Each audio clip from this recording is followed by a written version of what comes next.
They are global entertainers, professionally trained athletes, poison paint factory workers. But they are not invincible. They take real risks and endure unimaginable pain. Bad posture, strained eyes, cramped fingers, contamination. So cheer for them. Like their work. Subscribe to their videos. But be smart. Be safe. Don't try this at home. Hello, and welcome to Poison Paint Factory. My factory designated name is Poison226. Nice to meet you. It's almost time. I've pulled back the curtain and seen behind the mask. I can see through the flashing lights as you step, shamble, or strut to the ring. It's all a disguise. The loud music, you hide yourself with it. It all takes you higher to another level. And you know the saying, Jack? What comes up must come down. The way you fall through the air, the body that's broken in half, disfigured, all that pain. Was it worth it, Mick? I hope it was. Mick? Call you that. Mr. Pro Cactus. I'm coming for you. Pick your poison. A baseball bat lovingly embraced in barbed wire love. A steel chair set aflame. The kindling to quell the bloodlust in your veins. Thumbtacks. A Singapore cane. Go on, choose! Remember this, my man. Kindness is in the eye of the beholder, and I will be holding that goal around my waist after you hear the 1, 2, 3. You can bang all you want on my manager's door to get another shot. You can beg me for mercy, but I can promise you one thing. One thing only. You will not.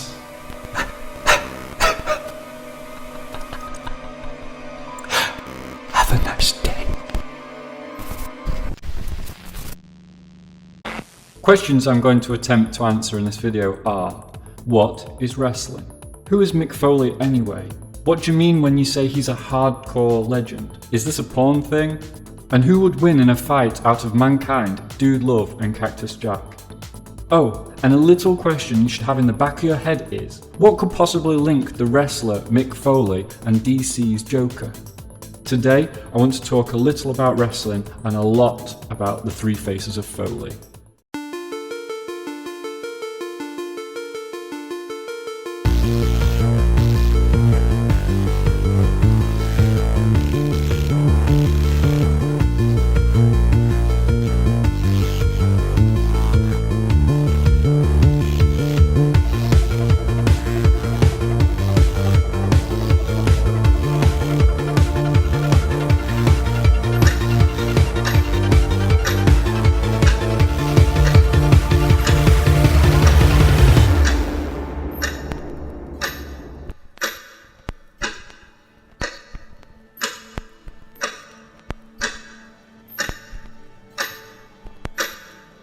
Welcome back. Bang bang! It's the hippest cat in town. Oh, have mercy. Have a nice day. Ah man, if you're someone who's new to my channel, never seen a wrestling match, or if you are really unlucky, has never heard of Mick Foley, this is all going to be a bizarre one for you. I'm so sorry. I promise all this will make sense in the end. Just give me a minute to explain. Disclaimer, a lot of the information presented in this video is public information that I researched alongside my interpretation and opinions. Sources will be linked in the description, and yes, there will be spoilers. So, with all that said, let's get to it. Who or what is a Mick Foley?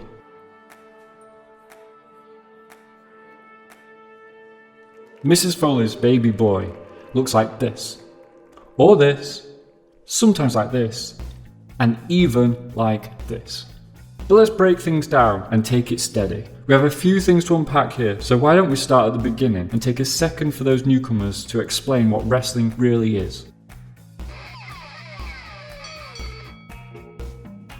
Wrestling, also known lovingly as wrestling by the fans, is a sport that is similar to boxing or MMA, where the bout between 2 or more fighters occur in a 4-sided ring, usually. The wrestlers are kept to the rules of the match by a referee, but what might be legal in one type of match, for example using a chair or a table as a weapon, may actually be completely legal for another type of match. Wrestlers use a combination of standard fighting techniques like punches and kicks, as well as more wrestling specific attacks like grapples and high flying moves. A grapple is the act of holding an opponent in a grip, potentially to gain the upper hand to transition into another move, or make the person tap out and submit. High flying moves are anything from flips in the air, landing on the opponent, to throwing the opponent in a bomb. Oh, and don't forget slams. The ultimate goal is to get your opponent either to tap out a submission, be unconscious in the ring, outside the ropes for a 10-second count, or be pinned. I can hear you now telling me, Mr. Poison, wrestling is fake. Well, maybe. Kinda. But it didn't start that way. Wrestling was largely a real sport prior to the 1920s, with travelling carnivals where people would wrestle in the traditional sense of the word. Sometimes it may have been staged, but due to the time it is almost impossible to assume anything. Even people in the crowds may have tried their luck against wrestlers to see if they could unseat the reigning champion. Think Spider-Man where he fights Bonesaw. After the 20s, wrestling became more of what it is today. Big personalities, bright spandex outfits, and more pantomime than a Punch and Judy show. Now, as a Brit, I use the word pantomime in its literal sense and not in a derogatory term for the sport. These matches might have a scripted conclusion, and they often require audience participation, like the theatre. But these men and women who wrestle are real athletes. They are weightlifters and bodybuilders, but they also have to look like they hurt one another, without actually injuring each other. That doesn't mean it goes to plan all the time. There are matches where someone accidentally wins. No, really, I've seen it happen. And other times where wrestlers go off script and going to business for themselves, or it turns from a work to a shoot, and people have been seriously hurt. This is not only very dangerous, but is probably considered the most disrespectful thing a wrestler can do in the business. Think of wrestling as a trust exercise, and the person designated the catcher just doesn't, but in front of a massive crowd of people, and then they kick them when they're on the floor. It's like that. Nowadays, kayfabe is dead. Everybody knows it's fake, but it doesn't make it any less mesmerizing when you see the crazy things wrestlers do. Kayfabe was once the most important thing to wrestlers. You lived the character. Even as late as 1996, it was a punishable offence if you broke kayfabe. Just ask the Click. When Shawn Michaels and Kevin Nash's match ended and the cameras had shut off, Scott Hall entered the ring to give Michaels a hug, followed by Triple H and Kevin Nash. Doesn't sound too bad, right? Well, actually it was. They were meant to be rivals, with 2 of the men having literally just fought. Unfortunately for the men involved, a camcorder had been smuggled in by a fan and the story was blown wide open. After this, wrestling kind of embraced the acting side of things and didn't shy away from the soap opera drama and storylines, all in the name of entertainment.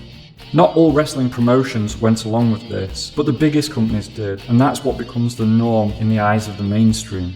I've added a little something in the description of this video if you want to find out more about where to start with wrestling and some fun matches you might get a kick out of. That's a wrestling joke.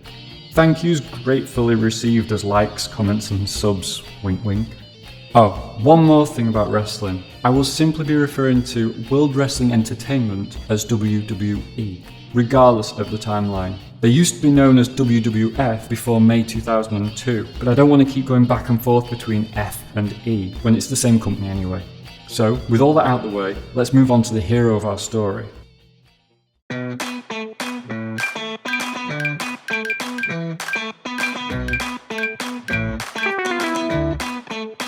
Let's dropkick this off with Mick Foley from the top rope. For those of you who don't know, Mick Foley is God. He's a wrestler, an in-ring personality, an entertainer, a superstar, an icon, a legend. But all of these things are just what the wrestling business call him. He's actually so much more. He's an actor, a stuntman, an athlete, a father, a son, a husband, and a friend to many. But where did it all begin? Michael Francis Mick Foley was born on the 7th of June 1965 in Bloomington, Indiana, but grew up in Long Island. His father was the athletic director at his local school, where Mick was goalie on the lacrosse team. It was his friend John McNulty who suggested wrestling to improve his cardio for the upcoming lacrosse season. Mick was actually really good for someone who had never wrestled before, and after seeing Jimmy Superfly Snuka dive from the steel cage at Madison Square Garden, he decided that is what he wanted to do. In 1985, at age 20, Mick met with a wrestling promoter, Tommy D, who promised to set Mick up with a veteran trainer in exchange for his help setting up and taking down the wrestling rings at various shows. It was grueling work and long hours and very poorly paid. How badly paid? Well, for his 26-hour work day, he got $25, minus expenses. When Mick finally met the veteran trainer, Dominic DiNucci, he couldn't afford the $100 per session that Dominic charged. Dominic could see Mick had a natural ability to take a good bump, and they arranged in secret that if Mick promised to stay in college and finish his education, Dominic would train him for just $25 a session. Quick note about trainers. Now, Mick has said the following is not true of Dominic, and it obviously isn't true of all trainers, but it has been common that trainers would take liberties with aspiring wrestlers. What kind of liberties, you ask? Well, firstly, financial. Many trainers are veterans of the ring and command high prices for training sessions. Sometimes it's been known to reach thousands of dollars for a single session. Not only this, but something that was commonplace, and I'm glad to say is dying off in current times, but teaching young wrestlers to respect their elders and the business, which ranges from stiff punches, purposely injuring a wrestler, or breaking a bone to prove wrestling is not fake, or just plain embarrassing and humiliating a wrestler in an attempt to see if they can be made to quit. Over the next year, Dominic trained Mick and taught him all the fundamentals. Mick was a good student and learnt how to wrestle physically, but to break into the big leagues, he needed a gimmick. A gimmick, or a wrestler's character, can make or break their career, regardless of their ability. So creating a good gimmick was as important as physical training. In the end, Mick had 3 gimmicks, or characters. They were mostly used in chronological order, with sporadic appearances by his earlier personas popping up later in his career, but we'll get to that. As we introduce each of Mick's faces, I will refer to them by their specific name. Mick will be reserved for talking about Mick Foley as a person outside of his character's performances.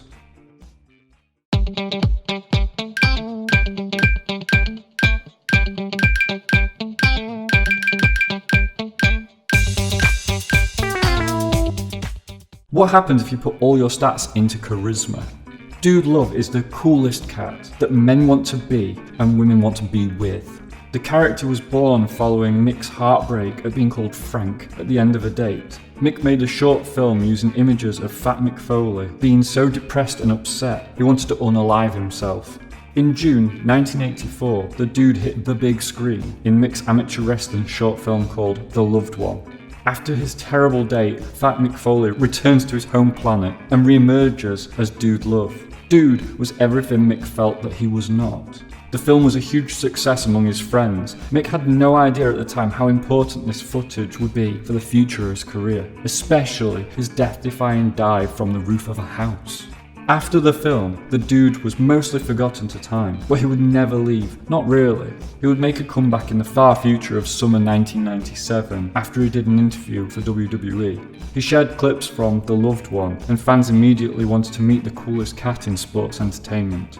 1997 was the summer of love. Mick was asked by the boss, Vincent Kennedy McMahon, if he wanted to be Dudelove from now on based on the excitement from his interview. It's true that Mick became the dude in WWE, but it wasn't the only personality he wrestled as at that time. He's one of the few wrestlers I can think of that could pull off multiple gimmicks at the same time. A new personality calls for a new finisher, right? Well, at first Dudelove used the mandible claw as his finish, which was originally one of his other personalities' moves. The difference is that when he was the dude, he called it his love handle, which I think's brilliant. To create some variety in his characters, the love handle was dropped after one match, replaced with the most devastating finisher in the history of wrestling. It might not be as flashy as Starship Pain, or as dominating as the Doomsday Device, or even as iconic as the Stone Cold Stunner, but it did the job. Let me explain. There's a wrestler called Shawn Michaels whose finish is called Sweet Chin Music. where he stomps on the mat while his opponent has their back to him, and when they turn around, he kicks them in the head. Well, the dude had his version of Michael's finish called Sweet Shin Music. I'm sure you don't need me to tell you how it got its name. Dudelove formally debuted at WWE during a tag team match with Stone Cold Steve Austin. Dude helped Austin claim the victory, and they became the champions. Unfortunately, they had to vacate their titles after Austin suffered a neck injury. Dude moved on to have a feud with the Triple H, and while Dude started the fight, he didn't finish it. Around this time, Stone Cold beat Mick's mentor, Terryfunk, in a match, and then attacked Mick with a beer. Vince came out with Dude's gear and the Dudettes, and Mick took it back. It was at this time he became the corporate Dude. Dude returned to battle once more in 1998 during a Royal Rumble match, but was finally fired in May that year after losing to Stone Cold Steve Austin. The corporate Dude had everything in his favour for this match too. He had Vince McMahon as the guest referee and his cronies Pat Patterson as announcer and Gerald Briscoe as timekeeper. As the match went on, the rules would change to better suit the Dude's position in the match until Vince was knocked unconscious, and his unconscious hand was used to count the pin. Once McMahon came to, he was furious with the Dude and fired him in anger.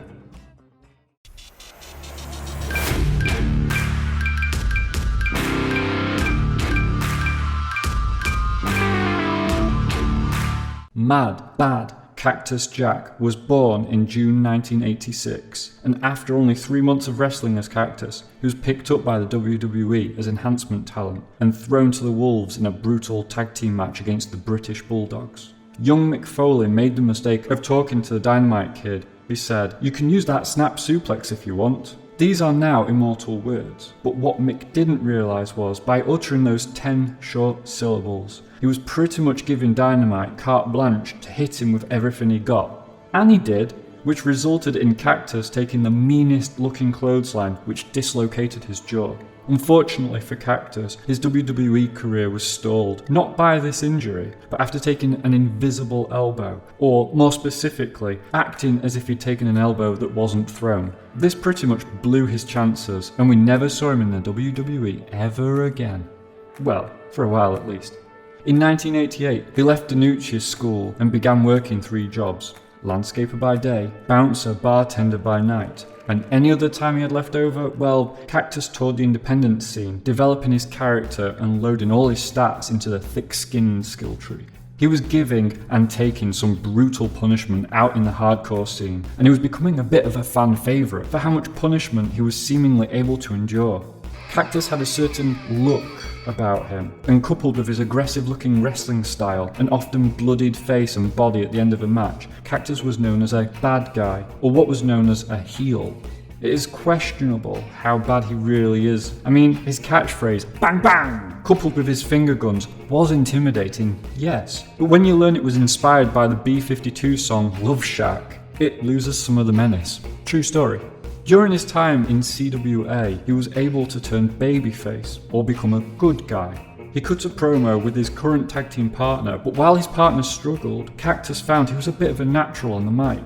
If you're a fan of strong promo work, check out Cactus in ECW. He gave some of his best interviews while in House of Heyman.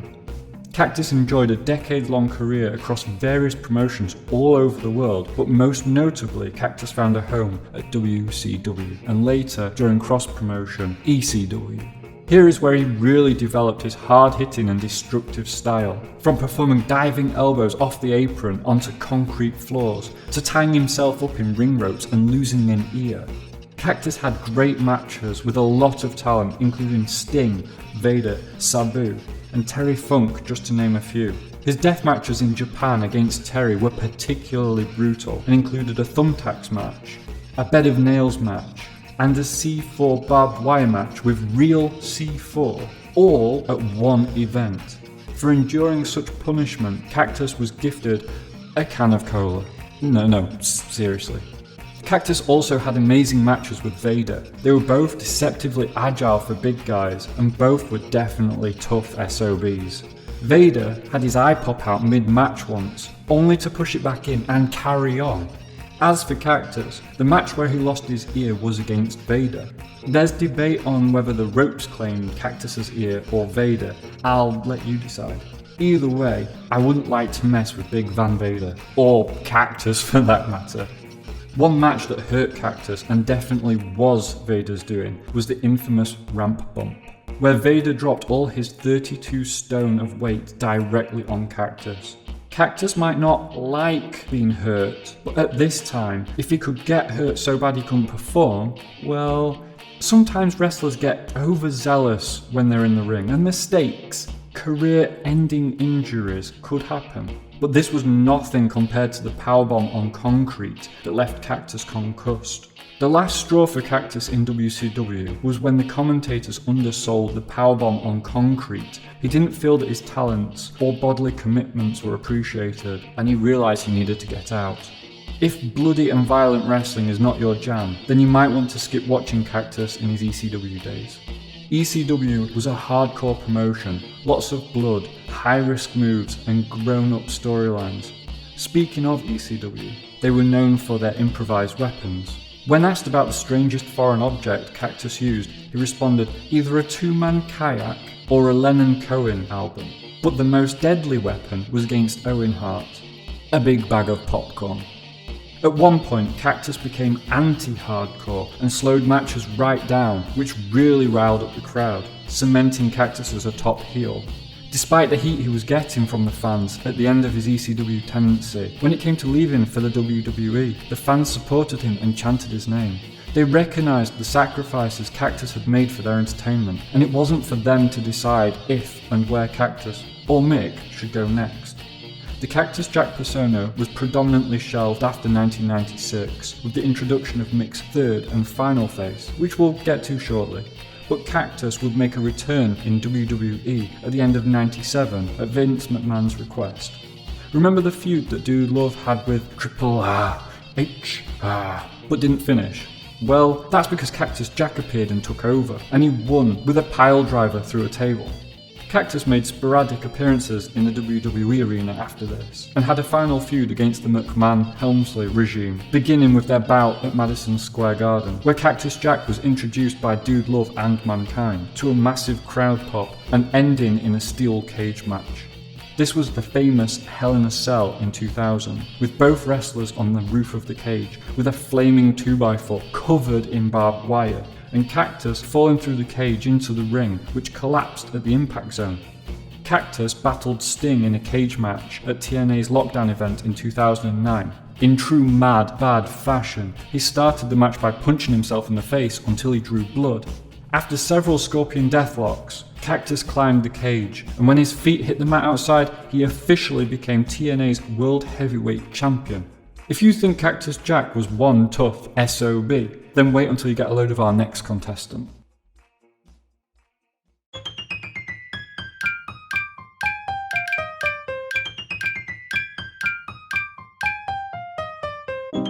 In 1996, a new face of Foley was born, Mankind. Mick culminated all his stats and produced an unhinged, manic, tortured soul of a character in Mankind. WWE did not want Cactus. They wanted to create a new, unique persona. Now usually, a masked wrestler outside of Japan or Mexico is a bad thing. So when Mick was going through character creator mode at WWE and a mask was suggested, he was worried, but they finally settled on a design that he was willing to try. Before settling on Mankind, alternative names included Mason the Mutilator and The Mutilator. Mankind debuted to a relatively lukewarm reception, but all that would change when he started a feud with The Undertaker. It all began with a boiler room brawl, where they brawled in a boiler room. Well, there's a little more to it than that. It had street fight rules, and the objective was to get to the ring and claim an urn. Look, just stay with me here. This is a wrestling storyline, so it wasn't a real urn filled with real ashes. Or maybe. Mankind had good matches with other talent, including Shawn Michaels, even if there was no hype for the match with it being so last minute. As fans began to appreciate the Mankind persona, WWE aired an interview between Mankind and Jim Ross, the legendary commentator. It was the same interview that introduced the world to Dudelove. It's a great interview and you should totally check it out. Mankind answered all the questions truthfully as if he was Mick, but the delivery was from Mankind the character, and it makes a fascinating watch. The fans loved Mankind after this interview, and he became a babyface. He had a great cage match against Triple H and China, where he took a wicked bonk to the noggin from cage door. I won't go into details here, but there were a lot of backstage politics in WWE during this time, and the whole industry has gone through many periods of scrutiny. There's been scandals, injuries, and even deaths. To keep this video on track, I'm going to jump ahead now to one of Mankind's most infamous moments, and the aftermath. If you've enjoyed this video so far and would be interested in more videos about Mick, or deeper dives into the wrestling industry, let me know in the comments below. So it's 1998. It's Mankind versus The Undertaker in a Hell in a Cell match. It's the night when, for many, wrestling and Mankind changed forever. Taker had a broken foot, so they wondered what they could do to make it interesting, working around the limitation. Well, Mankind chatted with his good old pal, Uncle Funk, and well, some crazy ideas started to be thrown around. They decided to start the match from the top of the cage. Yes, that's 16 foot above the canvas. Obviously, someone was going to have to be pushed off it. After taking the greatest bump in wrestling, Mankind was being escorted to the back when he decided he'd not had enough punishment and went back after The Undertaker. They fought on top of the cage once more until... Due to the height and rotation, if he'd taken the chokeslam properly, he'd be dead. When interviewed later, Mick said the worst part was the chair hit him in the face, which caused him to be knocked unconscious. It would take over a year for him to piece together everything that had happened that night.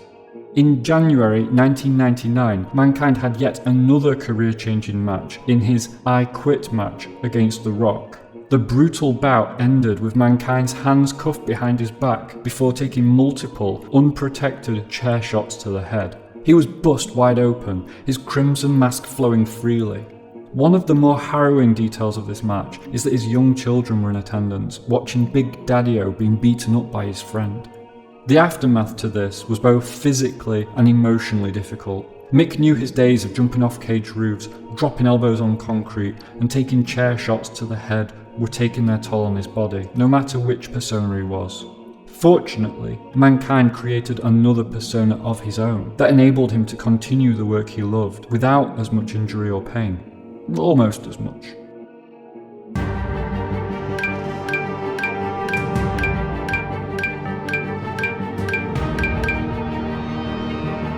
Vince was legitimately injured, and as he was loaded into an ambulance, Mankind tried to comfort his boss. Later, he would go and visit Vince at the hospital with gifts and cheer. One such gift was that of laughter in the form of a sock puppet called Mr. Socko. Mankind actually credits Al Snow for this idea. After this skit, he had no real plans for Mr. Socko, but the wrestling gods must have been smiling over him as the next night there were fans with signs warning people to beware of Socko and Sockomania. Mankind had evolved from a brooding, unhinged heel to a babyface family favourite, complete with comedy skits and a sock puppet.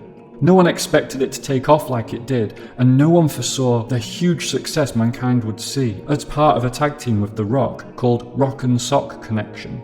The pair had great matches and great chemistry. Mankind was beloved by many and would eventually win the WWE Championship. He retired as Mankind in 2000, but came back as Cactus to have that cage match against Triple H and the flaming 2x4 I mentioned earlier. Whilst part of WWE, Mick officially retired all three of his personas after WrestleMania 16. He became the WWE Commissioner for a while and even did some commentary and special guest referee work.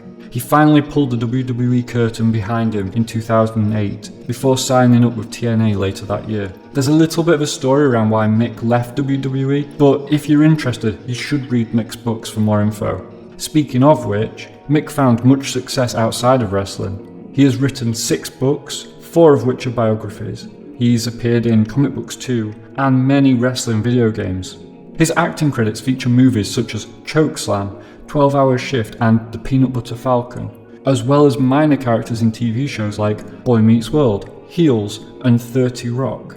He's done book tours and stand-up comedy, as well as a parchment scroll's worth of charitable work. Mick is truly an exceptional and lovely human being, giving back to the world far more than we could ever deserve to ask for. And despite his many injuries, his most painful being when he tore his abdominal muscle against Ron Simmons, he's always done his work with a smile on the face and wishing you a nice day. The fans mean a lot to Mick, and Mick means a lot to the fans. He was inducted into the WWE Hall of Fame in 2013, and now signed back with them under the Legends program, acting as a company ambassador. Legend, Don't get me wrong, the term legend is thrown around a lot nowadays, and it totally is an absolutely perfect way to describe Mick, but I think I can go one better. Mick Foley is God.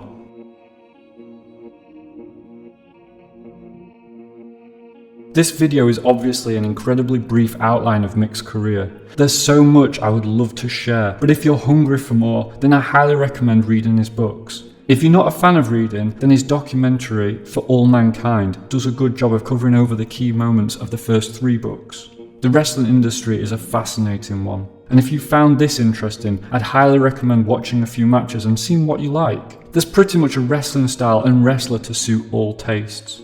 There's also some very interesting media work covering the more backstage issues of wrestling and associated risks and problems. I'd recommend watching the documentary Beyond the Mat, which features Mick himself, as well as the spiritual successor documentary Forever Hardcore. If you're interested in seeing what it's like to be a wrestling apprentice and how brutal the training programs can be, I'd recommend Gaia Girls. Or if you're interested in a bit of a scandalous story about steroids, check out Bigger, Stronger, Faster by Chris Bell. It goes without saying that all these recommendations come with a warning for the discussion of difficult and sensitive topics and visual presentation that does not pretty up the brutality. Watch at your own risk. But if the more troubled stories connected to wrestling are too much for you, a lot of mainstream wrestling that isn't specifically billed as hardcore will be reasonably family friendly.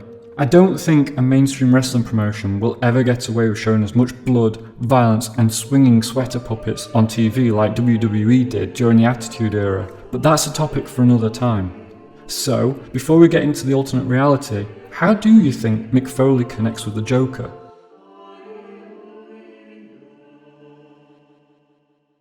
So now you know all about Mick's 3 faces. Who do you think would win if they had to fight each other? This is how I imagine it would go.